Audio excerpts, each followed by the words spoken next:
Next heading डालो factors affecting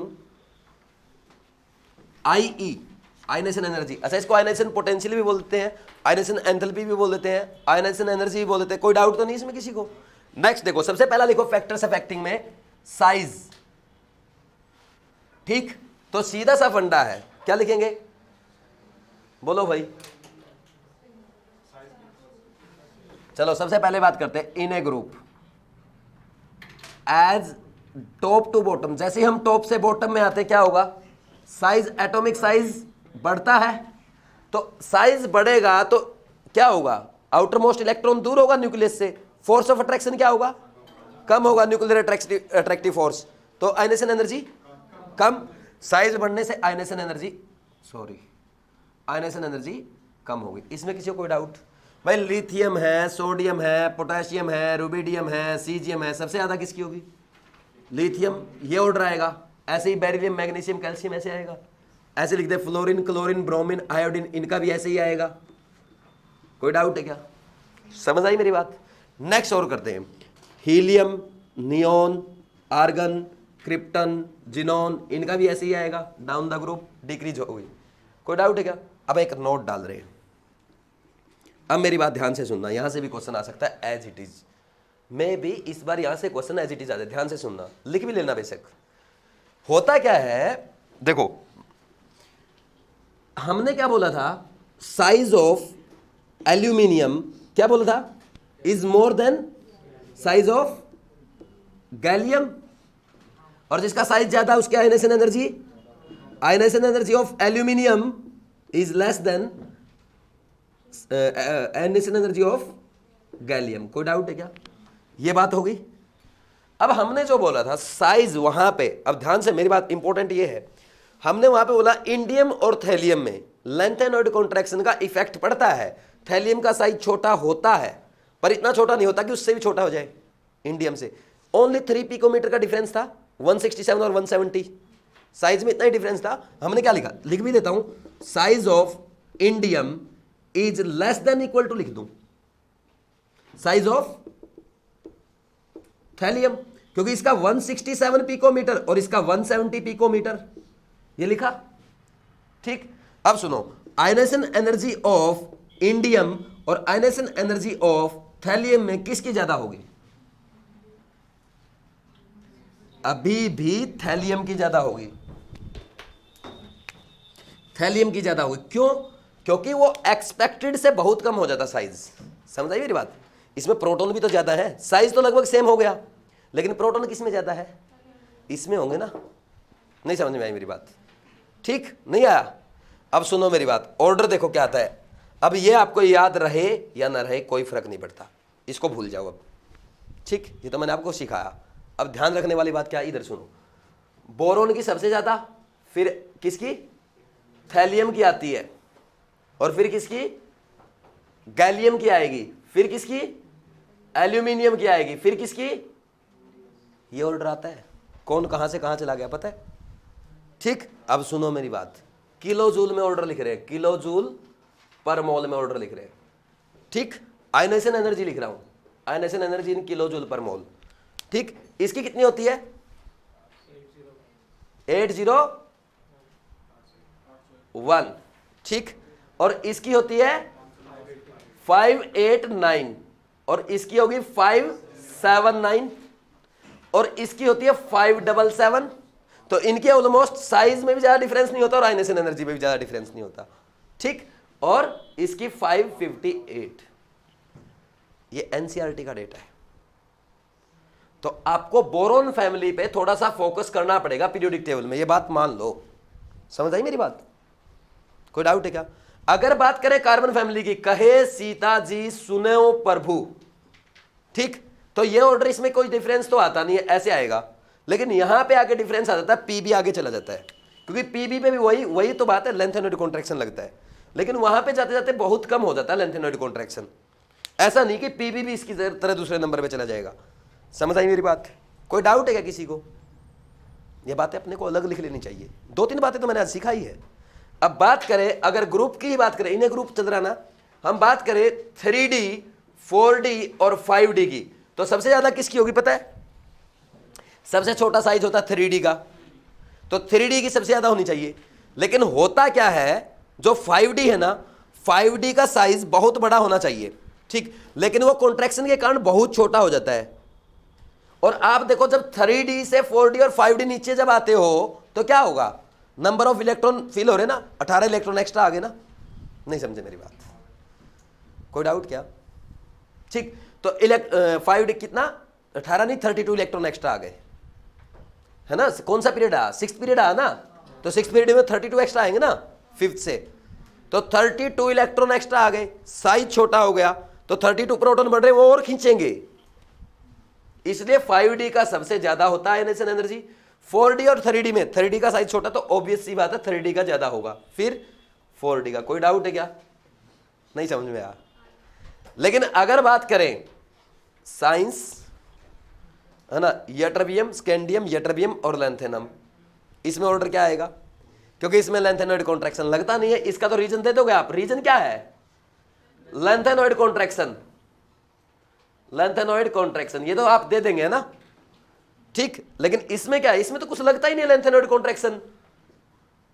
direct पूछ सकता है एग्जामिनर, क्योंकि नहीं लगा ना, हमने पीछे देखा साइज में। फिर इसके बाद क्या लिखोगे? क्या करोगे? जैसे हम उसका लिख लो ना, और देख लो कौन कौन है, टाइटेनियम, जिरकोनियम और हाफनियम। सबसे ज्यादा किसका होगा? हाफनियम का होगा, सिंपल सी बात है। फिर टाइटेनियम का होगा, नहीं, हाँ टाइटेनियम का होगा, फिर जिरकोनियम। उसका बोल दो ZnCd Hg में किसका ज्यादा होगा? Hg का। फिर कोई डाउट है क्या? लिख लो। अब कहीं कहीं कुछ कुछ बुक्स में कुछ कुछ दिया मिलेगा, उस पर ज्यादा टेंशन मत लेना, कंट्रोवर्शियल एग्जामिनर नहीं पूछेगा। हमें सिंपल फंडा समझ में आया नहीं आया, कर लोगे? लिखो।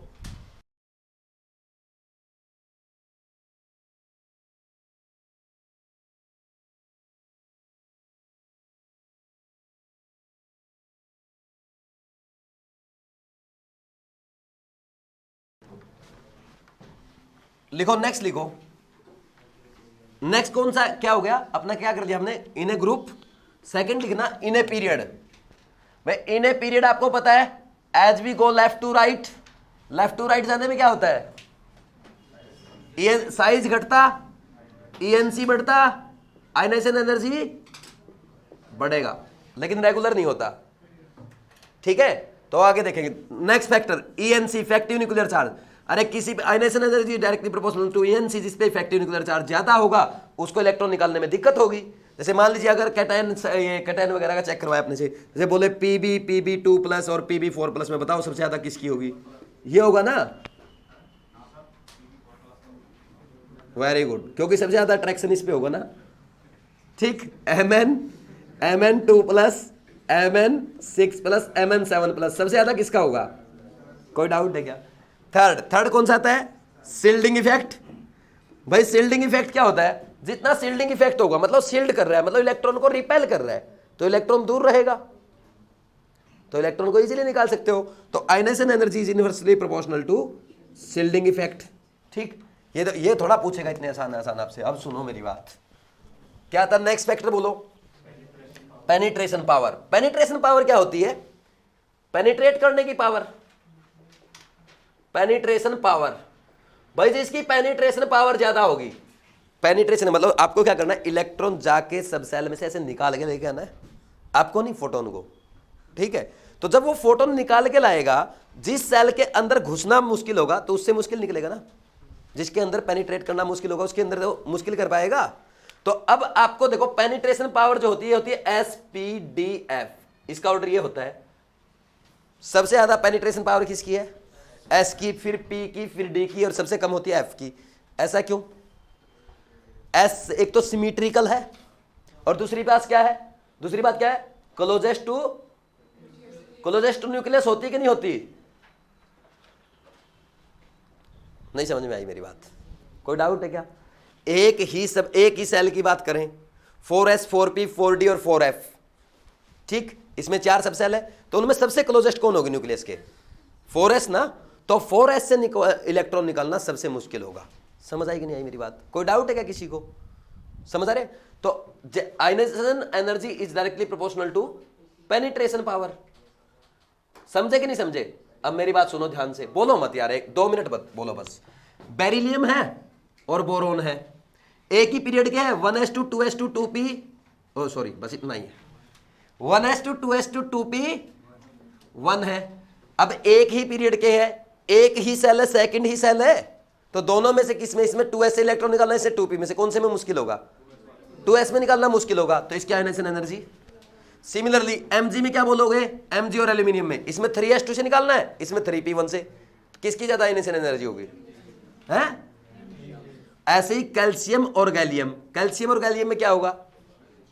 कैल्शियम की ज्यादा होगी, उसमें 4p में से इलेक्ट्रॉन निकलेगा और इसमें 4s से इलेक्ट्रॉन निकलेगा। लिखो क्या? 4s2 4p 2 4p1 4s2। समझ आ रही कि नहीं आ रही मेरी बातें? कोई डाउट है क्या? अब सुनो मेरी बात, एक चीज और होती है, नंबर 5 इलेक्ट्रॉनिक कॉन्फ़िगरेशन, इसी लिख दिया मैंने। तो half field and full field क्या होते हैं? स्टेबल कॉन्फ़िगरेशन है सॉरी भाई, हाफ फील्ड और फुल फील्ड क्या? स्टेबल कॉन्फ़िगरेशन है। तो आयनाइजेशन एनर्जी इनकी क्या होगी? दोनों की ज्यादा होगी। समझ आई बात? तो देखो कैसे, नाइट्रोजन है, ऑक्सीजन, और इधर लिखता हूं थोड़ा सा, नाइट्रोजन ऑक्सीजन, इसका क्या होता है कॉन्फ़िगरेशन? 2s2 2p3, इसका 2s2 2p4। तो ये हाफ फील्ड है, ज्यादा स्टेबल होगा, इलेक्ट्रॉन निकालना मुश्किल होगा, आयनाइजेशन एनर्जी ज्यादा होगी। इसके नीचे फास्फोरस आएगा, इसके नीचे सल्फर आया, किसकी ज्यादा होगी? नाइट्रोजन की। फिर बोल रहे हो फास्फोरस और सल्फर में पूछ रहा हूं। इसमें आर्सेनिक आएगा, इसमें सेलेनियम आएगा, किसकी ज्यादा होगी? तो इसके नीचे और भी अगर लिखोगे Sb नाना पार्टिकल ऐसे सब भिखारी, और इसमें ओल्ड स्टाइल से टीपो, ये लिखोगे, तो इसमें ये नीचे आने के बाद नहीं चलता। क्यों? क्योंकि यहां पे है ना effective nuclear charge is dominant. ठीक, ये बस यहीं तक चलता है। अब आप बोलोगे सर ऐसा क्यों हो रहा, बार बार ऐसा क्यों हो रहा है? इतना सोचना ही नहीं है, यहां तक आता ही नहीं है एग्जामिनर, ऊपर ही रह जाता सेकंड और थर्ड पीरियड में। समझे मेरी बात? लिखो जल्दी से।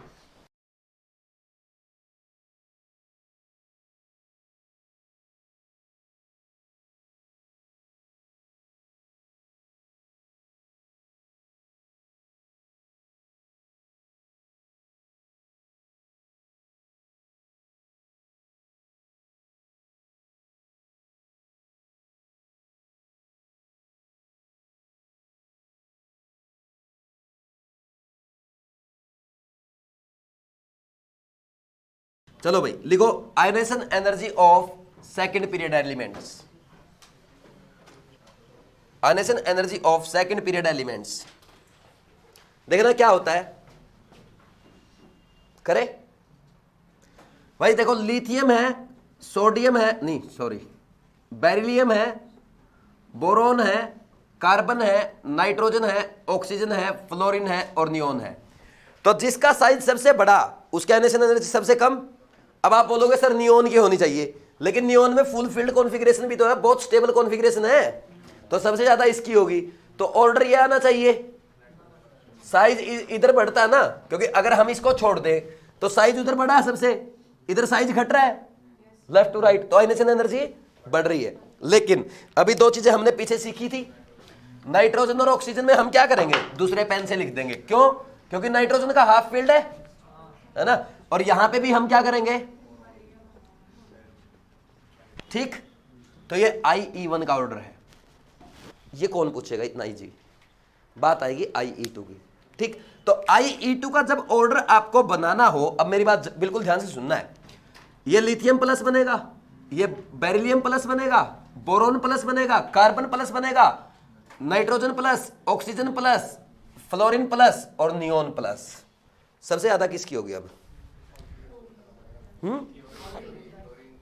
भाई ये तो हो गया एक टाइप से, तो फ्लोरीन बन गया।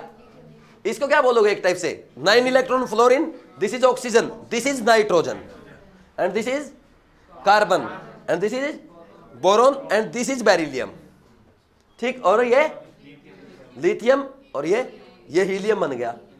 तो हीलियम सोचो, लेफ्ट टू राइट जाने पे, लेफ्ट टू राइट जाने पे क्या होता है? आयनाइजेशन एनर्जी बढ़ती है, और टॉप टू बॉटम जाने में सबसे गिरती है। तो सबसे ज्यादा आयनेशन एनर्जी किसकी होगी पीरियोडिक टेबल में? Maximum ionisation energy in periodic table भाई सबसे पहली बात है कि फर्स्ट पीरियड वालों की होगी, क्योंकि नीचे ग्रुप पे जाने पे तो घटती है, और फर्स्ट पीरियड में भी हाइड्रोजन और हीलियम आता है, तो फुल फील्ड किसका है? हीलियम का। तो मैक्सिमम आयनेशन एनर्जी किसकी होगी? और minimum ionisation energy periodic table में कितनी किसकी होगी? भाई सोचो, लेफ्ट वालों की सबसे कम होगी, लेफ्ट वालों की सबसे कम होगी ना, क्योंकि राइट में आने में बढ़ती है, और लेफ्ट वालों में भी ऊपर से नीचे जाओगे घटेगी, तो सबसे कम किसकी होगी? सीजीएम की होगी ना सबसे लेफ्ट में। सबसे लेफ्ट में आए फर्स्ट है में सबसे कम सीजीएम की। और फ्रेंसियम इसलिए नहीं किया क्योंकि रेडियो एक्टिव की हम बात नहीं करते। ये बात समझ में आई? ये बन गया हीलियम जो लिथियम प्लस है। तो इसका IE2 का ऑर्डर जब लिखोगे ना आपसे, कभी भी एग्जामिनर ऐसे लिथियम प्लस लिख के देगा, मैं तो समझाने के लिए कर रहा हूं। सबसे आगे कौन चला जाएगा? लिथियम, क्योंकि लिथियम प्लस क्या करेगा? हीलियम का काम करेगा। समझ आया कि नहीं आया? फिर उसके बाद वो फ्लोरीन ही आएगा। फ्लोरीन कौन है? अब नियोन। और फिर ये फ्लोरीन क्या बन चुका है? ऑक्सीजन। और ऑक्सीजन क्या बन चुका है? नाइट्रोजन। तो अब क्या लिखोगे? इसके बाद लिखोगे ऑक्सीजन और फिर फ्लोरीन। समझ आया कि नहीं आया मेरी बात? फिर नाइट्रोजन तो बन चुका है कार्बन, तो कार्बन आएगा इसके बाद, क्योंकि ये नाइट्रोजन है। सॉरी, ये नाइट्रोजन आगे जा चुका है, ठीक। और जो कार्बन प्लस और ये बोरोन प्लस है, तो बोरोन प्लस क्या बन गया? बेरिलियम। नहीं सॉरी, ये तो बोरोन बना ना। अब इन दोनों में कंपेयर करना है। ये क्या बनेगा? बेरिलियम, और ये बनेगा लिथियम। तो ये सब उल्टा बोल दिया क्या मैंने कुछ? अरे सॉरी, ये तो बोरोन बन गया ना, ये बोरोन बना और ये बना बेरिलियम, तो बेरिलियम आगे आएगा ना, तो बोरोन और फिर कार्बन और सबसे पीछे। समझ आया कि नहीं आया मेरा ऑर्डर? समझ आया कि नहीं आया? क्योंकि इस अब ऐसा लिख लो, इसमें 2 इलेक्ट्रॉन, इसमें 3, इसमें 4, इसमें 5, इसमें 6, इसमें 7, इसमें 8, इसमें 9। अब तो समझ सकते हो? नहीं समझ में आई? अब घर पे आपको पता क्या करना है? IE1 and IE2 for third period लिख लोगे। समझ आई मेरी बात? कर दोगे? जल्दी लिखो इसको।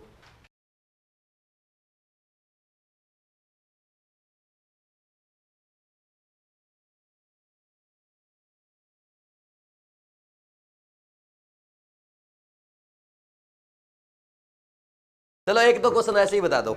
जैसे मान लीजिए आपसे पूछ लिया जाए, सुनो मेरी बात, सुनना। अगर ऐसे बोल दिया जाए एल्यूमिनियम प्लस और एल्यूमिनियम 2 प्लस, सबसे ज्यादा आयनेशन एनर्जी किसकी होगी? 2 प्लस की होगी ना, ठीक। ऐसे ही लिख दे आपको, देखना O2 minus F minus sodium plus और Mg2 प्लस में ज्यादा आयनेशन एनर्जी किसकी होगी? आइसो इलेक्ट्रॉनिक है भाई, इसकी होगी, क्योंकि साइज सबसे छोटा होगा इसका। ऐसे ही सल्फर 2 माइनस, क्लोरीन माइनस और पोटेशियम प्लस और कैल्शियम 2 प्लस किसकी ज्यादा होगी? कोई डाउट है क्या किसी को? हो सकता है कर लोगे ऐसे, और नहीं पढ़ाऊं? थैंक यू भाई।